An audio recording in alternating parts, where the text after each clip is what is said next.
आप सभी को प्रणाम। आप सभी का मेरे चैनल पर एक बार फिर से स्वागत है। मैं मालविका चतुर्वेदी।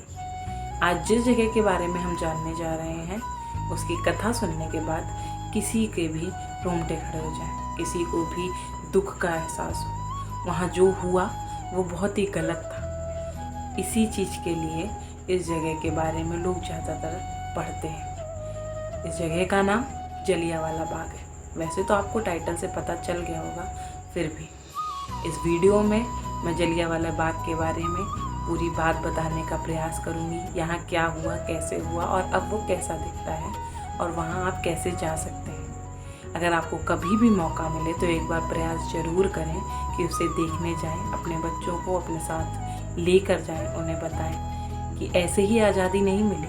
आज़ादी के लिए लोगों को बहुत मूल्य चुकाने पड़े हैं। तो इसलिए इस जगह के बारे में जानना बहुत आवश्यक है।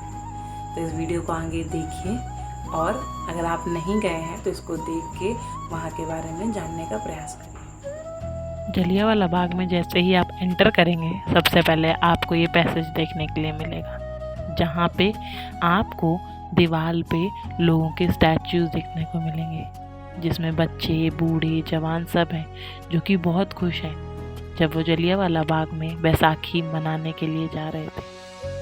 जैसे ही इस पैचेस को आप क्रॉस करेंगे तो आपको सामने ये पूरा नज़ारा देखने के लिए मिलेगा।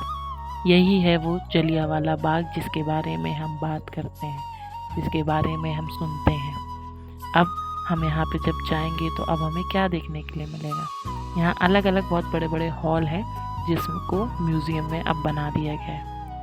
सबसे पहले हॉल में हमें जो पंजाब है उसका एंशियंट टाइम के बारे में, मतलब कि पुराने समय के बारे में जानने के लिए मिलेगा। वहाँ पे पंजाब के गुरु और जो भी स्वतंत्रता सेनानी थे, जो राजा थे, उनके बारे में उनके स्टैचूज़ के थ्रू, उनके बारे में दीवार पे लिख के फ़ोटोज़ के थ्रू दिखाया गया है। जैसे आप सामने देख सकते हैं, यहाँ पे महाराणा प्रताप की, उसके अलावा गुरु जी की जो स्मृतियाँ हैं, जो उनके बारे में व्याख्यान है। गोल्डन टेम्पल है जो कि अमृतसर का बहुत ही प्रसिद्ध टेम्पल है, और सिर्फ अमृतसर नहीं, सभी जगह का।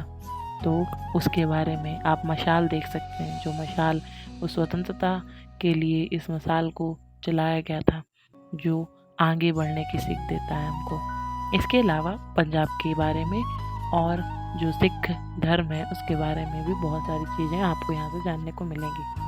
इसके बाद वहाँ से निकलने के बाद हम जब दूसरे हॉल की तरफ जाएंगे, जो कि हॉल नंबर 2 या म्यूज़ियम नंबर 2 आप कह सकते हैं, उसके सामने आपको ये ऐसा बना हुआ दिखेगा पुल सा।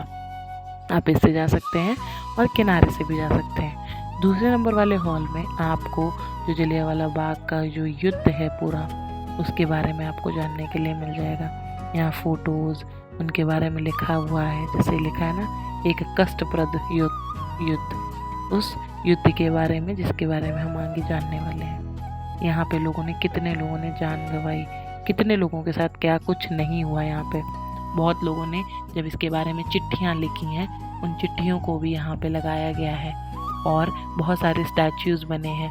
जो आपने भी स्टैचू देखा उसमें चिट्ठी लिखी जा रही है, चिट्ठी लिखते हुए दिखाया गया। उसके अलावा जो मेन कल्प्रिट था इसका, जिसकी वजह से ये जलियांवाला कांड हुआ, उसके बारे में भी यहाँ पे लिखा गया है, जनरल डायर। उसके बारे में उसकी फ़ोटो यहाँ पे लगी हुई है, जो आप पढ़ के समझ सकते हैं कि वो कैसा इंसान था। इसके अलावा यहाँ पे जलियांवाला बाग के दिन जैसे लोग, जो क्रांतिकारी यहाँ आए थे, जो लोग उस मीटिंग में आए थे, उसके बारे में सुनने के लिए आए थे, उनका स्टैचू वहाँ बनाया गया है। तो इसी के बाद जब हम तीसरे हॉल की तरफ बढ़ते हैं, तीसरे म्यूज़ियम की तरफ, तो वहाँ पे हमें जलियांवाला बाग की पूरी जो कहानी है उसको एक फ़िल्म के तौर में दिखाया गया है। अभी तो हमें बहुत सहज लग रहा है ये कहना, पर जब ये हुआ होगा तो सोचिए कैसा रहा होगा। उसके बारे में सोचना भी बहुत मुश्किल है। तो इसी के साथ हम आगे बढ़ के उस कहानी को जानते हैं। अब ये कहानी जो है, यहाँ जानने के लिए आपको ये पूरी स्टोरी सुननी पड़ेगी, जिसे मैं अब सुनाने का प्रयास कर रही हूँ। ये बात है बैसाखी के दिन की, 13 अप्रैल 1919, जलियांवाला बाग हत्याकांड की। जलियांवाला बाग में जो ये हत्याकांड हुआ इसका मेन जो कल्प्रिट था वो जनरल डायर था। हुआ कुछ यूँ कि 13 अप्रैल 1919 को बैसाखी थी, जो कि पंजाब में बहुत ही ज़्यादा प्रसिद्ध एक त्यौहार है, वो आज भी मनाया जाता है। तो ऐसा वहाँ पे एक पहले रॉलेट एक्ट जो कि 10 अप्रैल 1919 को लगाया गया था।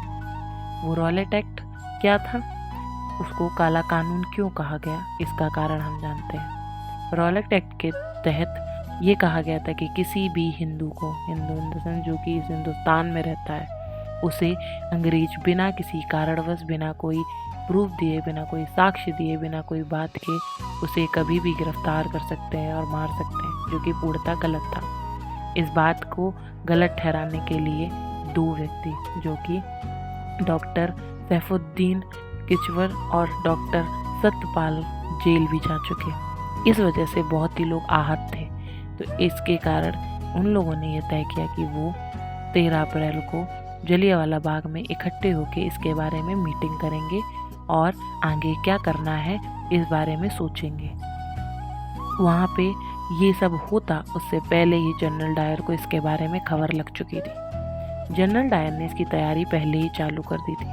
उसने 12 अप्रैल 1919 को एक्स्ट्रा आर्मी बुलाकर और उसे पूरा जमा करके उनको हथियार वगैरह देके तैयार कर दिया था। ऐसा बताया जाता है कि जलियांवाला बाग में उस दिन 25,000 लोग इकट्ठे हुए थे। तो जब वहाँ लोग इकट्ठे हो गए और ये बात चालू हुई, तभी जो जलियांवाला बाग है उसका एक ही अंदर जाने का रास्ता है और निकलने का भी।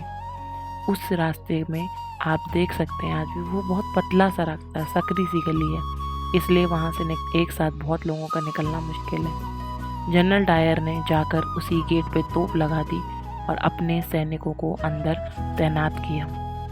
लोग कुछ जान पाते, कुछ कर पाते, उससे पहले ही जनरल डायर ने अपने सैनिकों को यह कहा कि वह सबके ऊपर गोलियां दागना चालू कर दें। 50 राइफलों से ज़्यादा और बहुत सारी पता नहीं कितनी अनगिनत बुलेटों के साथ वह वहाँ पहुँचे थे। लोग जब तक कुछ समझ पाते, कुछ होता, वहाँ गोलियों की धड़धड़ाहट चालू हो गई और वहाँ जितने भी लोग थे, बच्चे बूढ़े सभी मारे जाने लगे। 10 मिनट तक लगातार लगभग 16,000 राउंड फायर की गई गोलियों से और वहाँ लोग मरते गए। वहाँ एक कुआं भी है जिस कुएं में लोग बचने के लिए कूदे, पर उनको बचना नसीब नहीं हुआ। ये गोलियां ऐसे ही चलती चली जा रही थी। कुछ लोगों ने प्रयास किया कि वो दीवारों से चढ़ जाएं और कूद जाएं, पर वो भी नहीं हो सका। आज भी उन दीवारों पे उन गोलियों के निशान हैं, जिसे हम आगे देखेंगे। ये चीज़ ऐसी ही चलती गई। ना जाने कितने लोग मारे गए, कितने घर उजड़े, पता नहीं क्या क्या हुआ, और ये सब सिर्फ एक व्यक्ति जनरल डायर की वजह से हुआ था। इसके बाद आगे जब एक मीटिंग रखी गई कि ये सब हुआ है, इसमें कितने लोग मारे गए, उसमें अंग्रेज़ों के हिसाब से तो ऐसा कहा जाता है कि 380 लोग मारे गए, पर यह आंकड़ा गलत है। उस दिन हजारों लोग मारे गए थे। जनरल डायर ने जब सब राउंड ख़त्म हो गए, उसके बाद लोगों को वहीं मरता तड़पता छोड़ दिया। कोई किसी की मदद करने के लिए कोई नहीं आ सका, किसी को नहीं आने दिया, और लोग इसी तरीके से अपने प्राण त्याग दिए।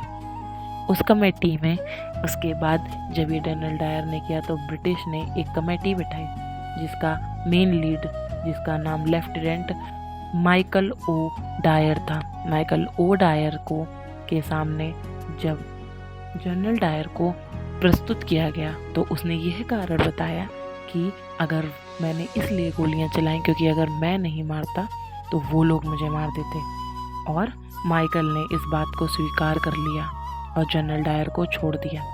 परंतु उसके बाद एक हंटर कमेटी जो कि लाहौर की थी, उसने एक निर्णय लिया जिसके थ्रू जो जनरल डायर था उसको इंडिया से बाहर जाना पड़ा और वो ब्रिटिश की सेवा बाहर से ही रह के करेगा, ऐसा कहा गया।